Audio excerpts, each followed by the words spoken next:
Hey, it's Anna. Welcome back to my channel. Today we are going to be comparing Red, White, and Royal Blue, the book, to the movie. So there are going to be major spoilers in this video. I just want to get that out of the way from the get-go. There are going to be spoilers from the book. There are going to be spoilers from the movie. So if you haven't seen the movie and you haven't seen the book and you want to watch those on your own, go ahead, feel free to. Otherwise, if you want to compare your opinions to mine because you've read and watched the movie and the book, or if you want a shorter analysis of both the book and the movie without having to read or watch them, this is the video for you. I read Red, White, and Royal Blue pretty early on into my book content creation era, and my review has over 100,000 views on TikTok for this book, and it's a little embarrassing, but I am going to play it so that we can see my very initial thoughts back when I read this book in November of 2022.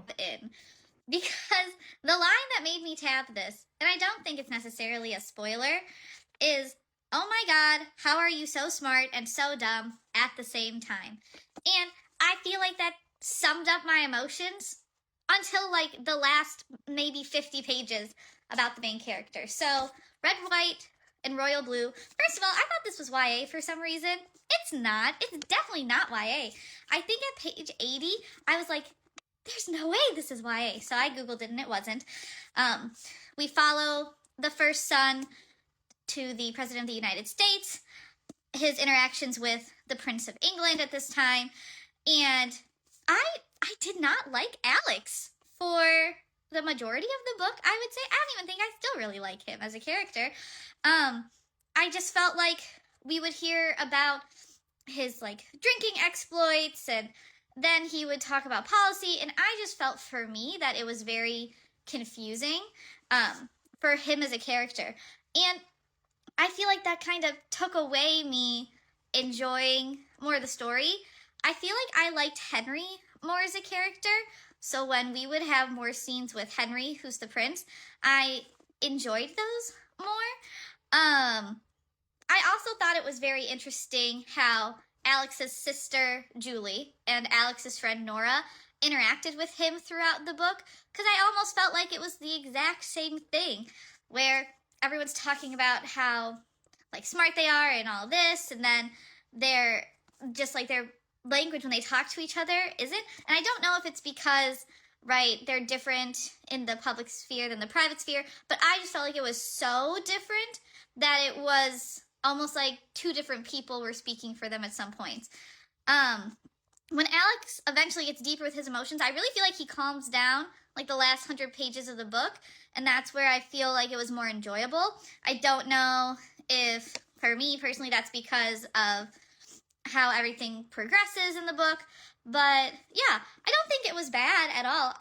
I would give this a like 3.5 out of 5 stars, but I just did not like Alex through the majority of the book. Clearly, I feel like I've grown just as being able to talk to the camera from that video, but I guess a lot of people are still seeing it, which is kind of embarrassing, but I am still just grateful, I guess, to have this archive so I can remember what I said about these books. So my biggest qualms were Alex just being an inconsistent character. I did like Prince Henry. June and Nora kind of fell into the same category as Alex. June is Alex's sister. Nora is the daughter to the vice president and Alex and June's friend. I didn't even call June by the right name in my review, as you can tell. Pretty new to making reviews at that time. But again, the character inconsistency was something that just didn't make sense to me because Alex would come off as so smart and so put together, but then in some of his conversations, it just didn't really make sense. I felt like Henry was a much more consistent character. I liked Henry more in the book, and so I was curious to see what the movie would do. And from the description, I felt like this was definitely going to be a little bit of a different characterization for Alex. So the Amazon Prime description is pretty short. It makes it seem like their feud has been more public than it actually is, and then obviously they're in a truce and then sparks fly. The book description on the back focuses a lot more on the politics that Alex is involved in and really hypes Alex up more. Let me read a little bit for you just so you can get context. The back of the book says, when his mother became president of the United States, Alex Claremont Diaz was promptly cast as the American equivalent of a young royal. Handsome, charismatic, genius, his image is pure millennial marketing gold for the White House. So as you can see, a lot more hype around Alex, where the movie I feel like is trying to already make it a more even relationship just from the get-go of this description. It's very clear from the book description we get Alex's POV, but when we get this Amazon Prime description, I was like, oh, are we getting more of Henry's point of view? Because there are points in the book where we don't hear from Henry at all. And since we're only getting Alex's point of view in the book, I felt like that was something that was lacking in the book, and I really wanted a dual perspective. And so were we getting some dual perspectives with this movie? That was some of my thoughts kind of going into it. And then something else I said in my initial review was I would classify this more as new adult. I didn't think it was necessarily YA just because of some of the more mature content, and both of the main characters are over the age of 18, which to me lends itself to being this more new adult category. In the Amazon Prime, you can see here it's rated R, so 18 plus, I think. I don't remember how old you have to be to see R-rated movies. I should have probably looked that up. But to me, an R-rated movie, it was always a big deal in high school when you would watch an R-rated movie. But then, literally right under the R-rated movie, it says young adult audience. Okay.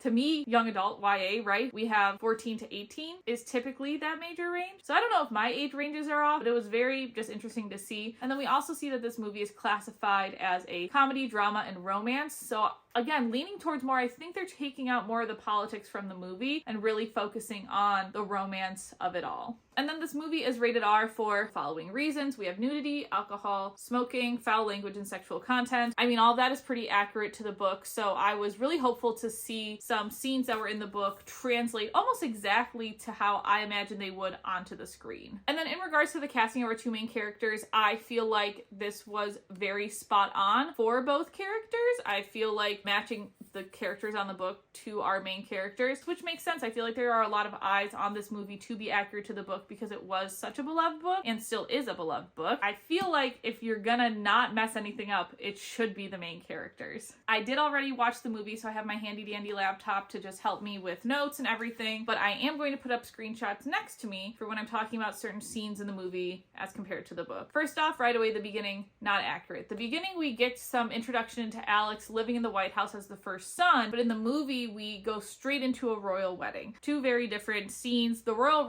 wedding does happen early on in the book, but there is some learning that we do about Alex beforehand. And in the movie, we have Nora and Alex attending the wedding. And this was my first kind of raising my eyebrow inaccuracy, because I don't always expect movies to start exactly where the books do. But for this one, I was like, where's June? June is Alex's sister, and she is just nowhere to be seen at all in the movie. June was written out. So I think they kind of combined June and Nora just into Nora for the movie, because as we go through the film, you'll see certain scenes that happened with June in the book that are now happening with Nora in the movie. So for whatever reason, I feel like the producers just said, all right, we have these two female characters that are friends with Alex, let's just combine them into one and see what we can do. I don't know if I fully agree with that choice, because Nora and June's personalities, I feel like, were very different in the book. Nora was very mathematical minded, analytical. June was more creative writing, also political based, of course. Nora also has that political side, so I see similarities too, but I just don't understand why she was completely written out. So that was the first, kind of eyebrow raise, that we are already starting with characters being written out. There's this grand old receiving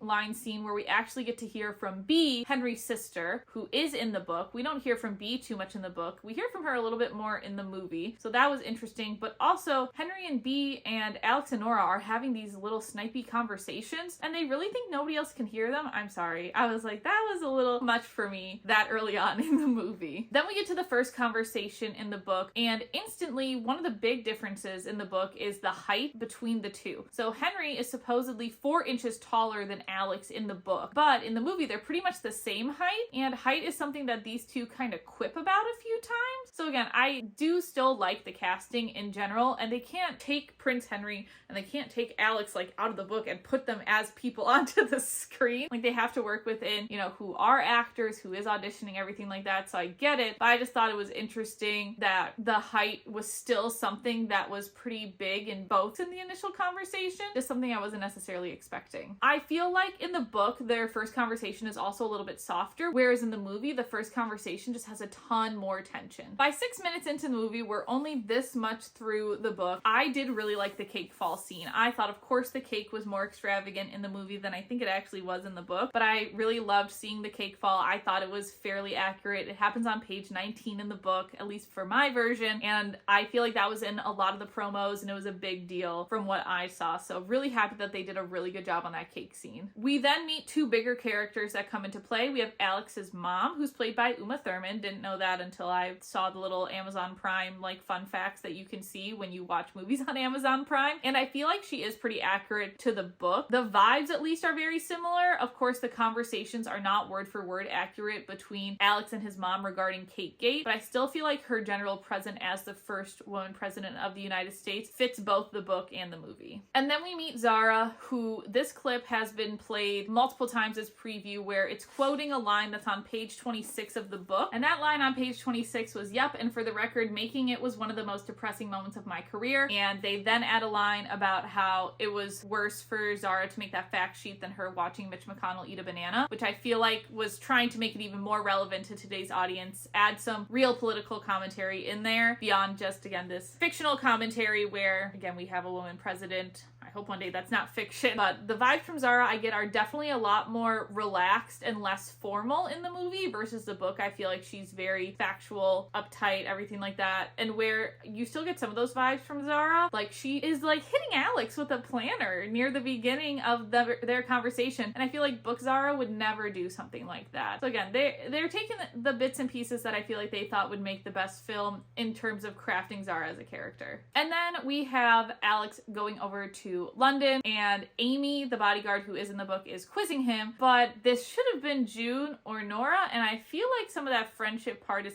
kind of taken out of the movie, which makes sense because one, June is written out, so why would they do that? And then Nora, I feel like, is supposed to play during some of these key moments and doesn't necessarily have as much freedom to travel as she does in the book. I feel like in the movie, it makes her look like much more of a political staffer versus a friend to Alex. I just thought those dynamics were pretty interesting to see, but I'm glad to see that Amy also was in the movie as a side character because I love seeing all the side characters come to life in film. So then we get to the first meeting where Henry in the movie pulls up in a car, and in the book he pulls up on a white horse, so we have a little bit of difference there, a little bit of Henry, you know, I think kind of showing off more in the movie versus in the book. This kind of, to me, seemed like a more romantic scene coming in on a horse. And then I feel like there's less witty banter in the movie than there was in the book during this first conversation.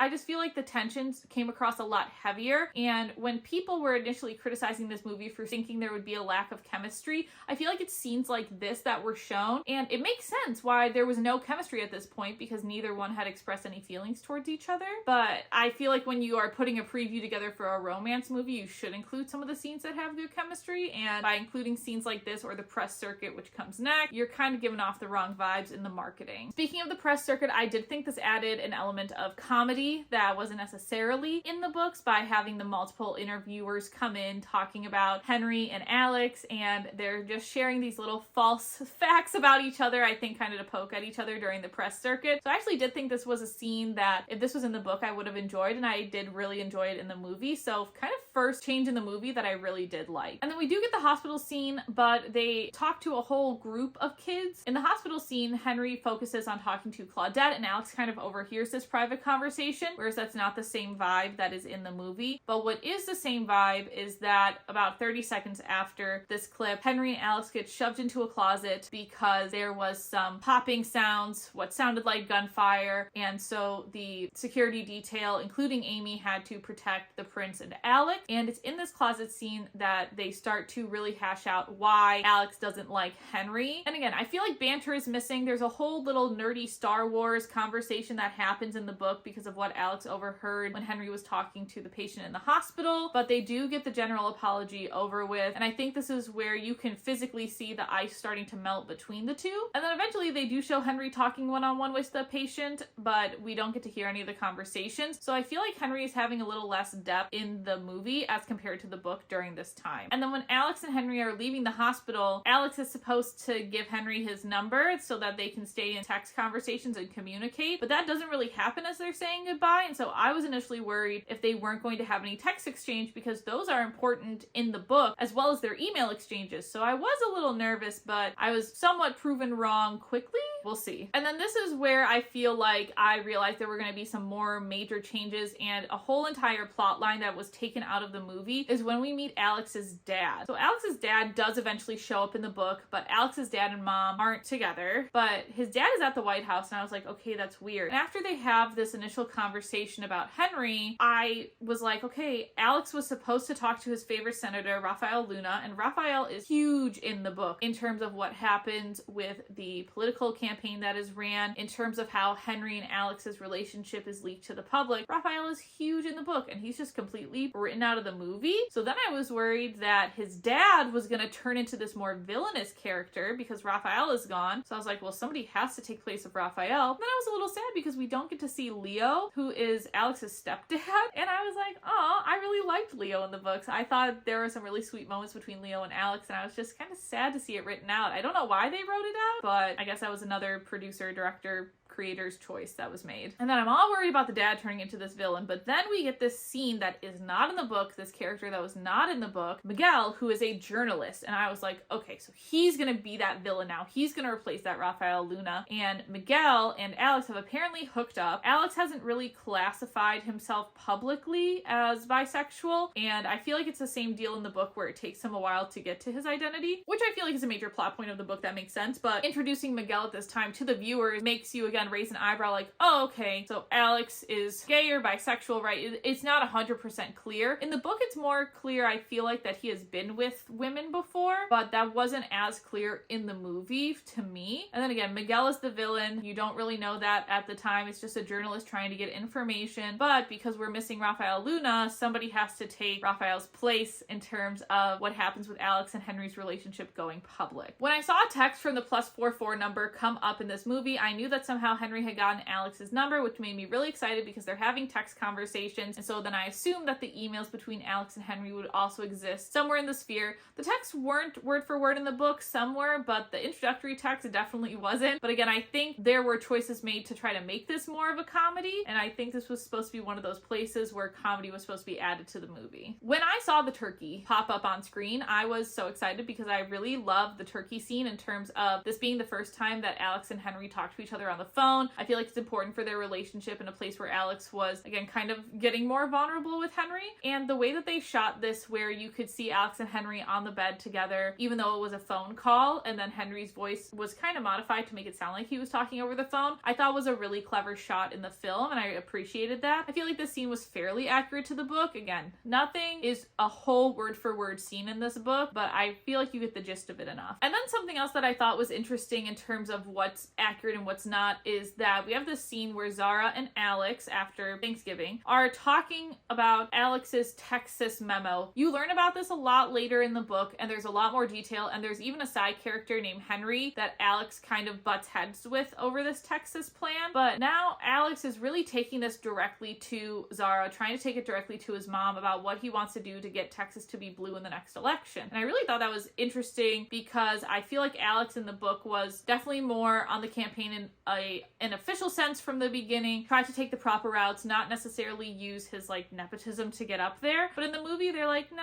let him just talk directly to Zara, let him talk directly to the president about this idea, which again, I think made it go faster because there are a lot of scenes in the book, I feel like, where we see Alex working on this plan, so I get it for time's sake. But I just thought it was interesting to see the Texas file introduced so early into the movie. We do get the New Year's Eve party, which was exciting. We do get to meet Pez, but again, there's no June, so Nora and Pez are kind of starting a relationship, and I would love a Pez and June story, but I don't know if we'd ever get that from Casey. In the movie, though, we don't really see Pez past this scene, and we see him a lot more in the book, so I thought that was pretty interesting. Again, the choices that were made with the side characters. I mean, they could have also written out Pez from the movie, and I truly don't think it would have made a difference for the movie. When I tell you how excited I was when I heard Get Low Low come onto this movie, because Get Low is specifically mentioned in the book, I was ecstatic. And I feel like this is the place again where Alex is drunk, he's a little loosened up, he's trying to loosen up with Henry, trying to get Henry loosened up, and I am just really happy that I feel like this was pretty accurate to the book. I feel like this is one of those shots in a movie that really just stood out for me when everybody actually got low and it's Alex and Henry standing and looking at each other. I just thought that was an absolutely beautiful moment for film that isn't in the book, but I'm really glad was in the movie, and I thought really just highlighted that, okay, something's gonna change with their relationship. The clock strikes midnight. Alex has a barrage of kisses from two different women instead of just kissing Nora like he does in the book, and this causes Henry to then go outside in the cold. Alex goes to look for him. We're on page 109 in the book at this point of the movie. We're about 30 minutes into the movie, so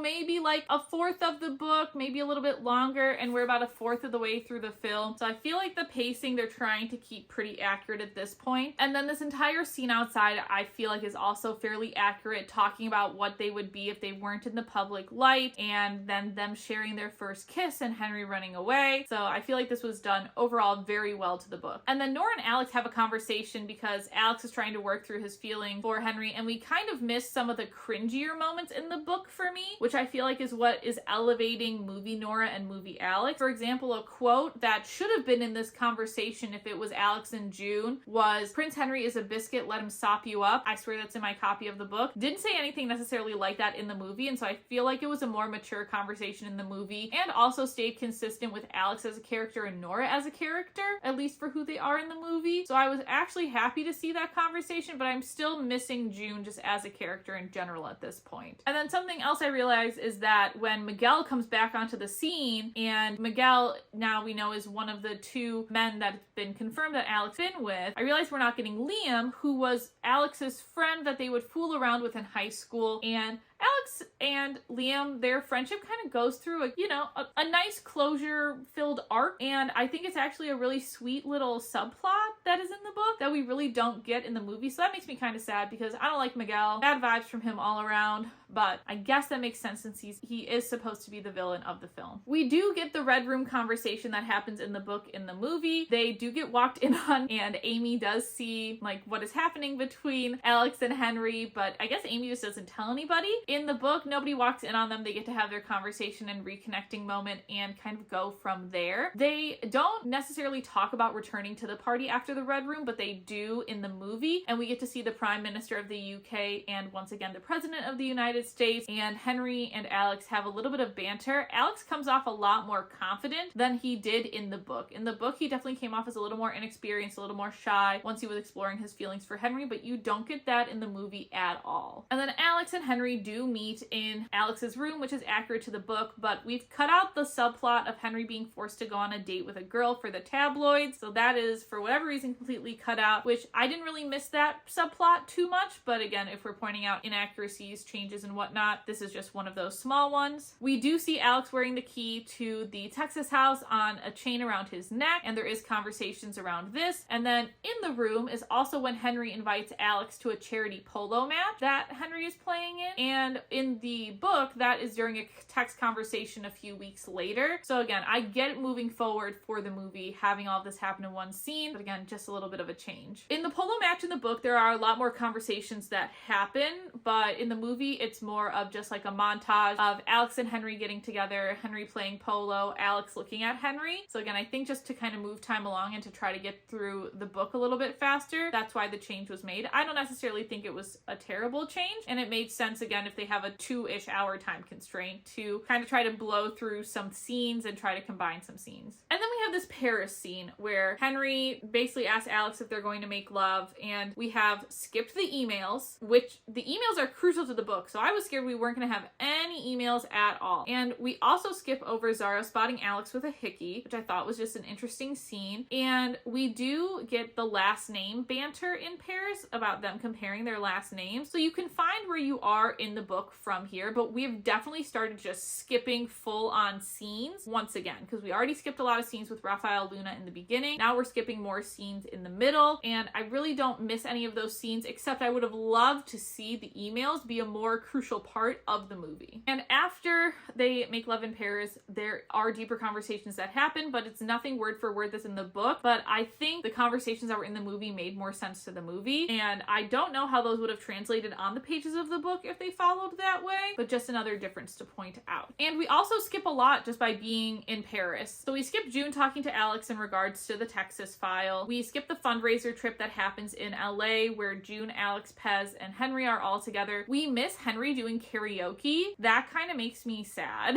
that we missed all of that, but I think compiling everything into Paris makes sense for the constraints of the movie. And one of those scenes, either June talking to Alex about the Texas file, a fundraiser in LA, or karaoke, does come back later in the movie. You can probably guess which one it is. And this is where I realized that not only are we skipping scenes, but now there are going to be scenes that are out of order, and it made it a little bit harder to follow along with the chronological order of the book. But I was glad that they were then picking and choosing, I think, what are some fan favorite scenes to throw in the movie eventually. Definitely being in Paris, I think, made Henry and Alex closer together. I think this is where they wanted to put a lot of the deep conversations kind of all in one and make sense from a movie standpoint. So then we get Miguel leaking the Texas campaign idea, which is something that doesn't happen in the book, but again, Miguel's kind of a villain. He needs to start being set up as a villain because he hasn't really been shown as one yet. And I think it's an interesting conversation about how the mom is talking to Alex, because again, this is a scene where she is trying to balance parenting her son and also taking care of the United States. And I think the characterization of the mom is done very well here, trying to explain to Alex that, she has to make sacrifices not only for him, but for the entire country. And he needs to, be careful what he says around journalists, which I think are all valid points. However, then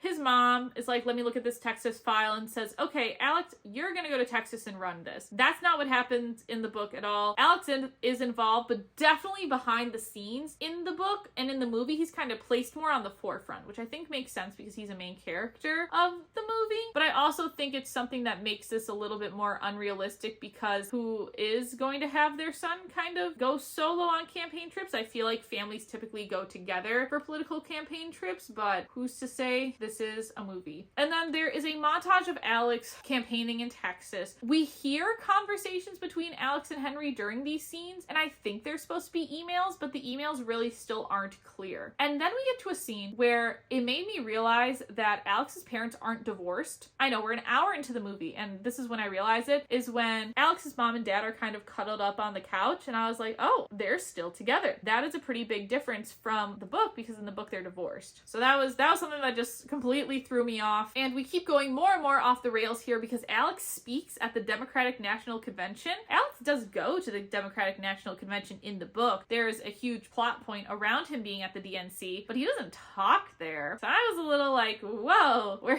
we're doing a lot more Alex in front of the spotlight in the movie, which again, he's main character, it makes sense, but I feel like I almost wish I saw more of that Alex in the book, because he just seems a lot more of a consistent character, caring about politics, wanting to be on the front line of politics, compared to how I felt like he wasn't as consistent in the book. So this was a change overall that I was starting to like to see. And by this point in the movie, I was really invested in finishing it and was liking the movie, in my opinion, more than the book at this point. We once again see Miguel at the DNC, and Miguel sees Henry show up at the bar with Alex, and they're all at the Democratic National Convention, and Alex and Henry go up to their room, and I was like, oh gosh, like Miguel's going to leak everything. Miguel is clearly the one that is going to leak this relationship to the public. There is no way around it. Like, they're not really being sneaky. They're being kind of brazen. I was a little thrown off with how brazen they were being, because again, they haven't really defined their relationship or what those consequences would be for both of their families. But also, again, I think that shows being young and in love, being bold and brazen about some of those decisions, which is consistent with the book. And then I think this was a scene that solidified for me that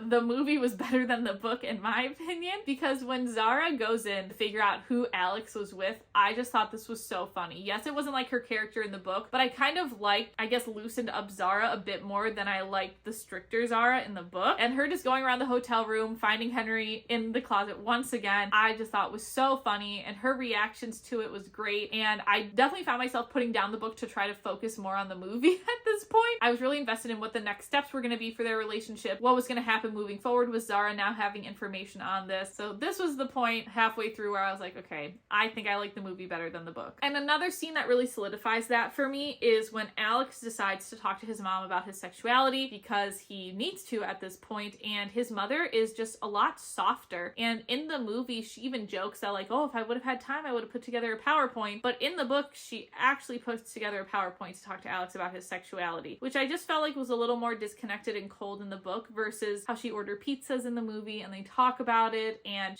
I just feel like is overall sweeter in the movie towards Alex, which I really appreciated. Then we're going to the vacation house, which in the book is more of a lake house, but I didn't really see a lake until a later scene. And we have Henry, Alex, Nora, and Pez. Nora and Pez could have not been there. I feel like they were inconsequential for the movie. And this is where you can see them getting loose, having more fun. And it's at this point in Texas that we get the karaoke scene, which I thought was really interesting because, again, we're making some bold, brazen public moves. And is no one going to report on this? I don't know. So I just thought that was interesting. And again, they're kind of taking that LA fundraiser, combining it with the lake house trip from the book into just one scene in the movie. One scene that we do also get in the movie that I wasn't really expecting is Alex and his dad talking about Henry. And there are some word for word lines that are straight from the book to the screen. It's just still odd because his dad isn't divorced from his mom, but you still get the sense that Alex and his dad aren't as close in the movie. But instead of being a child of divorce and, you know, going between parents and whatnot, I'm not 100% sure why Alex and his dad don't have a closer relationship than in the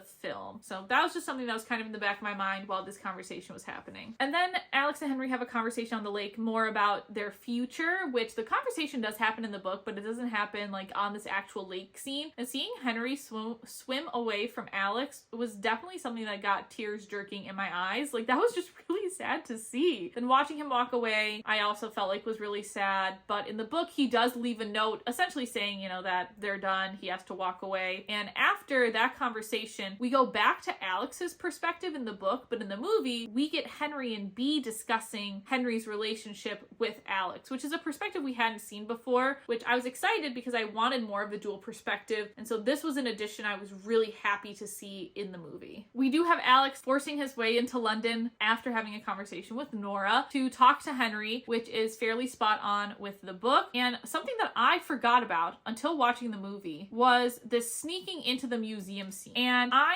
missed Gavin, the one that let them into the museum in the book. I missed him in the movie. I wish they would have had that, but again, makes sense in terms of moving time along. The dance scene in the museum just like made my heart swell. I feel like they are definitely playing more on the romance later on into the movie, and you also get that in the book, but just seeing the dancing on screen, just, I don't know, it made my heart grow like 3 times as big. It was just so sweet to see, and I feel like that was a really good point in the film, and I almost wish that this would have been part of more previews because I feel like it wasn't, because I feel like the chemistry has just gotten better and better and better throughout the whole film, and they could have had this dance scene in a preview, and I feel like less people would have questioned how well the two were going to get along in the film. And then we have Alex leaving, and Henry decides to give Alex his ring, which is accurate to the book, but what is a step further taken in the movie is that Alex gives Henry the key to his Texas home. And in the book, Alex keeps both the ring and the key, and so I feel like this shows a more two-sided relationship in the movie with Alex giving something up, whereas Alex kind of keeps everything close to his chest in the book. So we're back to just a Henry perspective, and this is where we find out that the emails have been leaked. We haven't seen an email.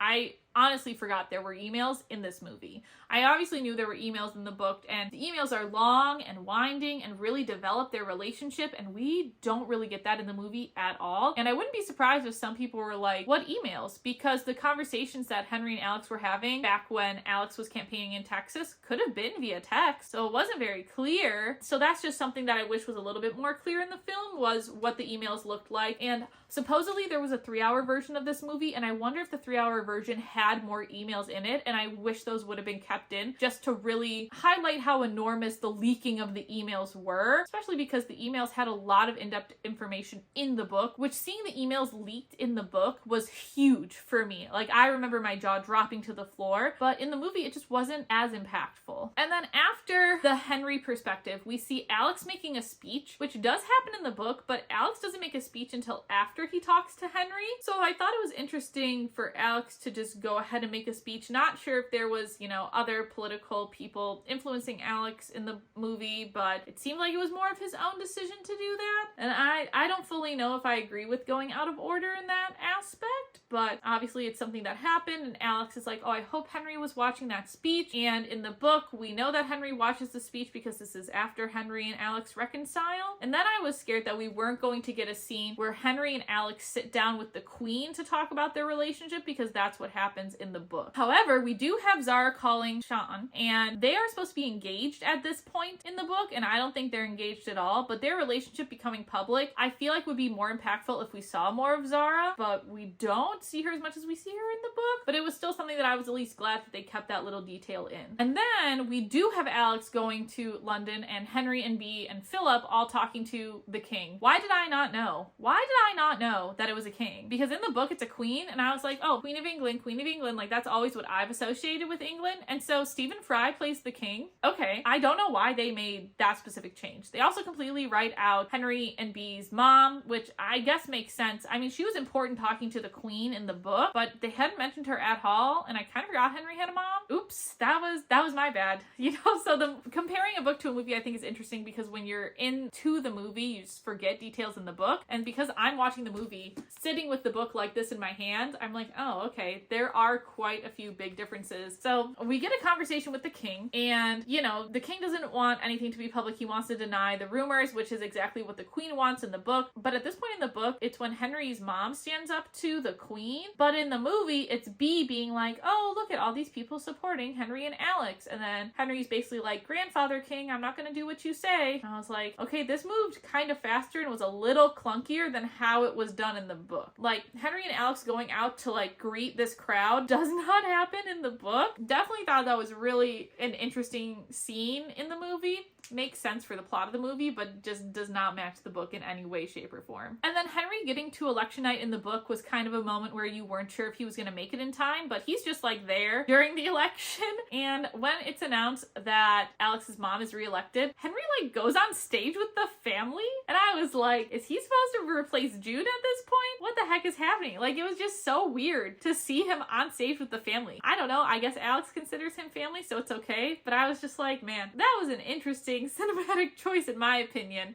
And then they do end the story with the boys going to the Texas house, which I thought was just a really sweet moment, because that had to have meant, since Alex was the one turning the key, that Henry gave the key back to Alex, or that they're sharing it together and really starting their life. So we're ending on this high, happy moment. And overall, I wish June was in the movie. Raphael Luna, I don't really miss him because we do have Miguel, so we still have that villain. However, with Luna's subplot line, we do get more in-depth into how bad Richards, the political candidate opposite of Alex's mom, how bad he is in the book. But Richards isn't even a huge focus in the movie. Like, I obviously didn't mention him once during my analysis. So I'm happy with some of the changes. I do think the movie was better than the book in terms of just consistency of characters, but I am sad that they wrote out some characters, and I think the movie did have less depth simply because they cut out that Raphael Luna plot line, because they kept the parents together instead of having that be a divorce and a point that Alex does constantly come back to in the book. And I do miss the trio, but I do think the characters were more consistent in the movie, and I feel like if you just watch the movie without watching the book, it would flow so much better. And I don't really feel like you would miss reading the book if you had just watched the movie. And there are some cases where I feel like the book is better than the movie. I don't